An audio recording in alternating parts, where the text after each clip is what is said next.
Hi guys, welcome back to my channel. उम्मीद करता हूँ आप सब लोग ठीक होंगे।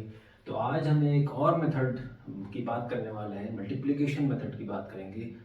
अभी तक हमने पढ़ा था कि 100 का बेस अगर हो या 1000 या 10,000 का जो बेस है उसका मल्टीप्लिकेशन कैसे करेंगे।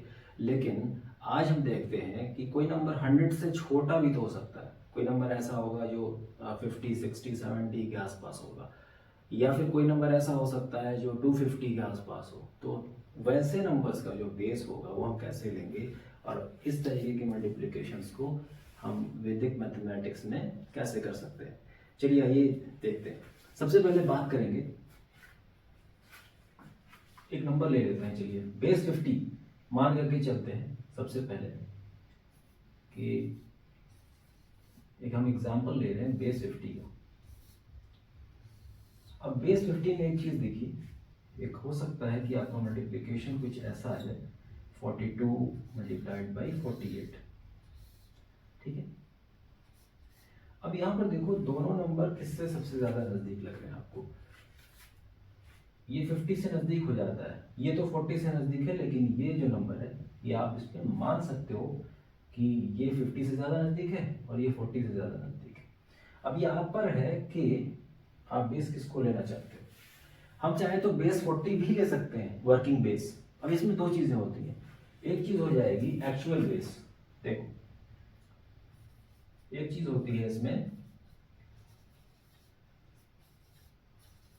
एक्चुअल बेस, और दूसरा होगा इसका वर्किंग बेस।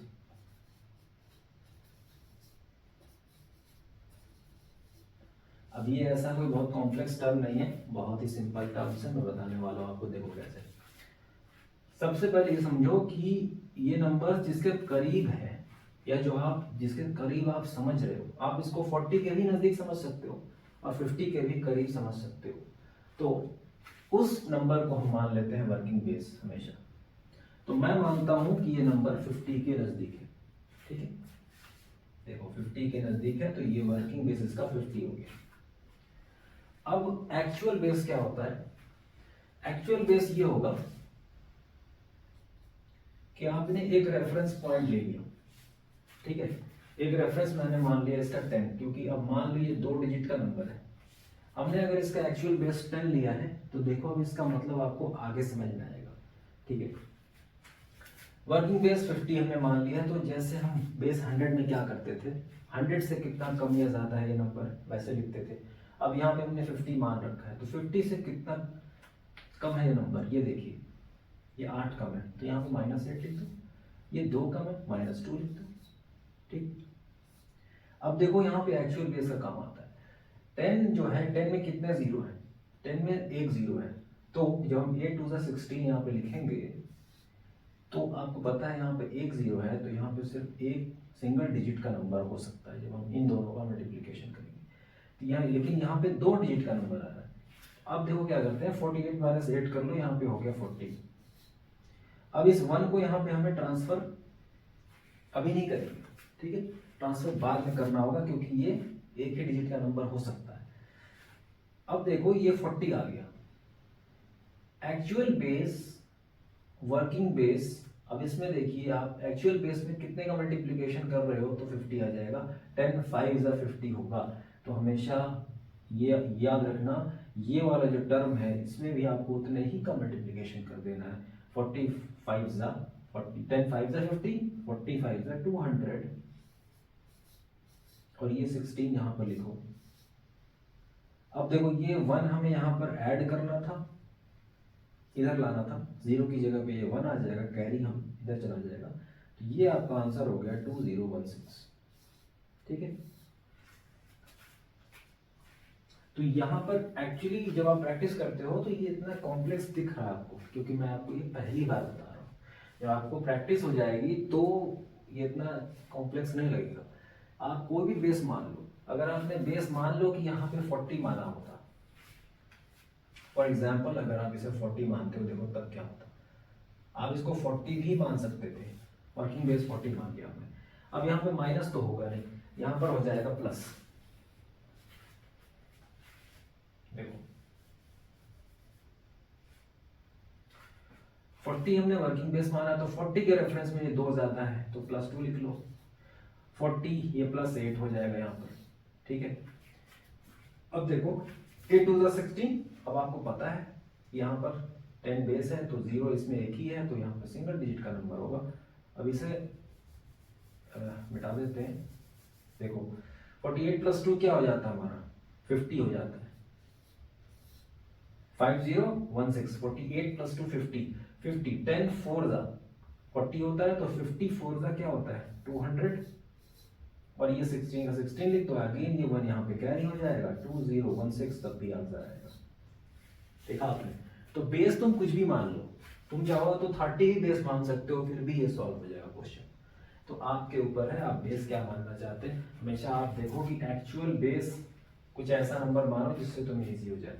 अब मैं एक्चुअल बेस 100 भी मान सकता हूं। देखो मान लो कि मैंने एक्चुअल बेस 100 मान लिया। अब एक्चुअल बेस जब 100 मान लिया और इसको मैं सॉल्व करता हूं,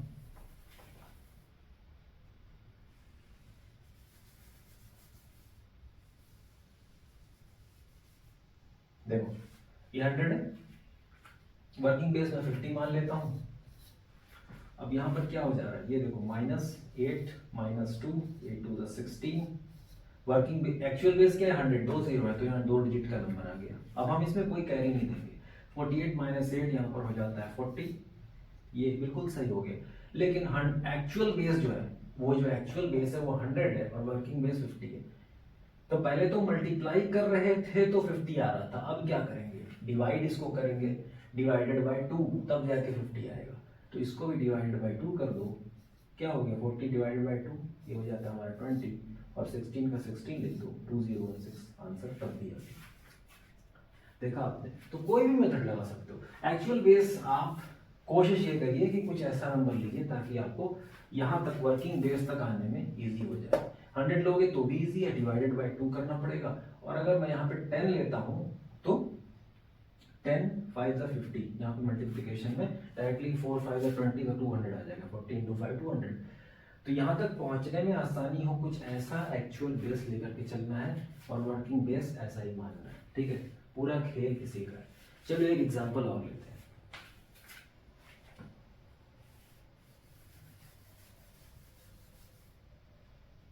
एग्जाम्पल मैंने ले लिया, मान लो 53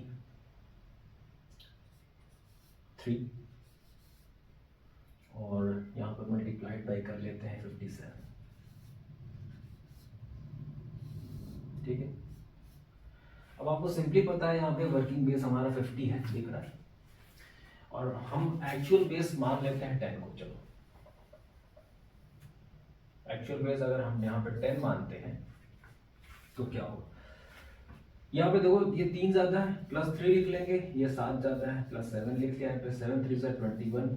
एक्चुअल बेस 10 का है, 0 एक ही है तो एक डिजिट का नंबर होगा, 2 इधर कैरी दे देंगे बाद में। 57 + 3 होता है हमारा 60, आपको ही पता है 60 10 5 × 50 होता है, तो 65 होता है हमारा 300, यहाँ पे 300 लिख लो, 21 लिख दो, आपको पता है यहाँ पे 2 कैरी हो जाएगा, तो 302 यहाँ पर आ गया, 3021 इसका आंसर हो गया। ये मैं आपको बताने के लिए ये सारे स्टेप्स लिख रहा हूं, वरना मैं क्या करता, देखो मैं डायरेक्टली यहां से मैं क्या करता,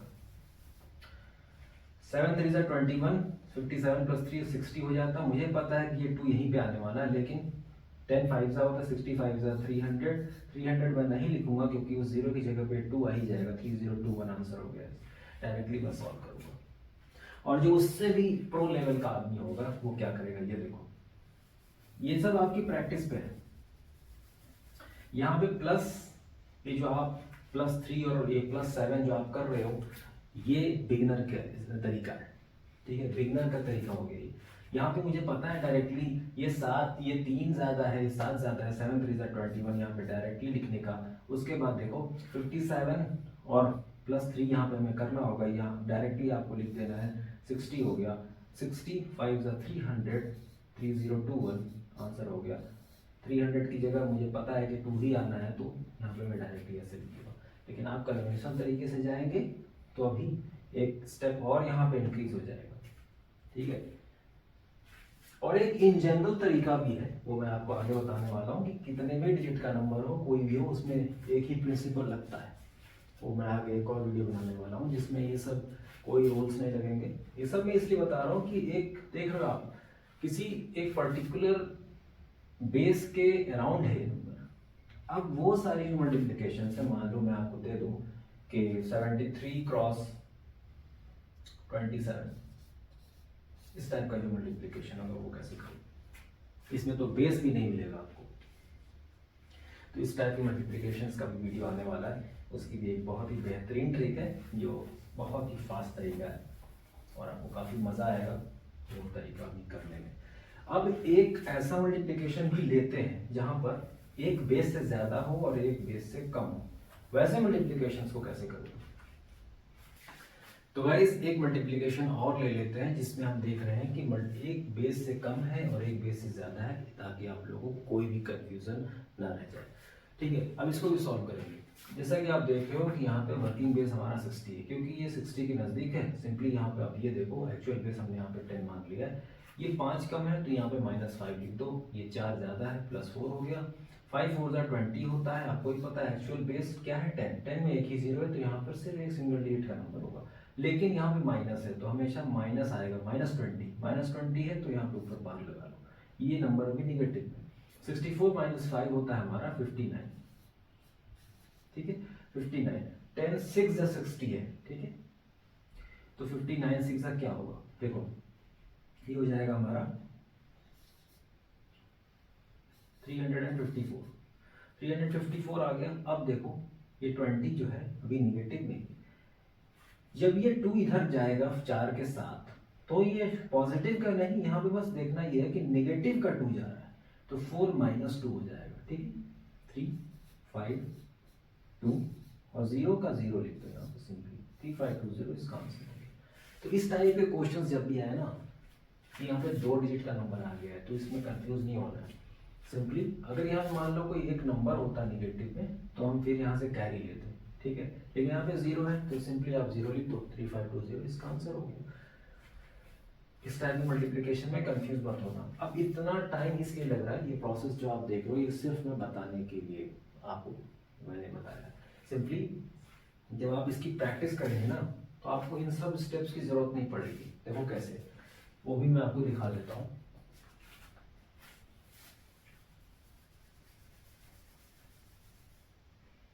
अब मान लीजिए आपको किसी ने मल्टीप्लिकेशन दिया, यहाँ पे आपको पता है ये 5 कम है, ये 4 ज्यादा है, 5 4 20 डायरेक्टली आपने लगा लिया। लेकिन कम ज्यादा है भैया, ज्यादा तो है नहीं, कम ज्यादा है तो पता है कि निगेटिव का नंबर होगा, यहाँ पे बाहर लगा लिया। अब ये देखो 55, या तो 55 +4 कर लो 59 हो गया यहाँ पे डायरेक्टली। 59 × 6 कर लो, आपको पता है क्या होगा, यहाँ पे 4 हो गया, उसके बाद 35 हो गया। 354 20, तो 20, अब 2 माइनस होगा इसमें तो ये भी 4 हटा लो, डायरेक्टली यहाँ पे 2 लिख लो, 0 लिख लो, आंसर हो गया यहाँ पे 3520। और नॉर्मल मेथड से अभी करोगे तो अभी कर ही रहे होगे, जब तक आप यहाँ पे डायरेक्टली ऐसे आंसर ला सकते हो। यहाँ पे पॉजिटिव निगेटिव लिखने की जरूरत है, इसीलिए आपको मेथड बताने के लिए बताया जा रहा है। तो गाइस उम्मीद करता हूँ यार ये ट्रिक आप लोगों को पसंद आई होगी। आगे बात करेंगे कि बेस 500, बेस 250, ठीक है, ये सारे नंबर्स को कैसे कैलकुलेट करते हैं। ऐसे ही बिल्कुल सेम मेथड है, वर्किंग बेस और एक्चुअल बेस मान करके इन सारे नंबर्स को किया जाता है। मिलते हैं आपसे अगली वीडियो में, तब तक के लिए take care, have a nice day.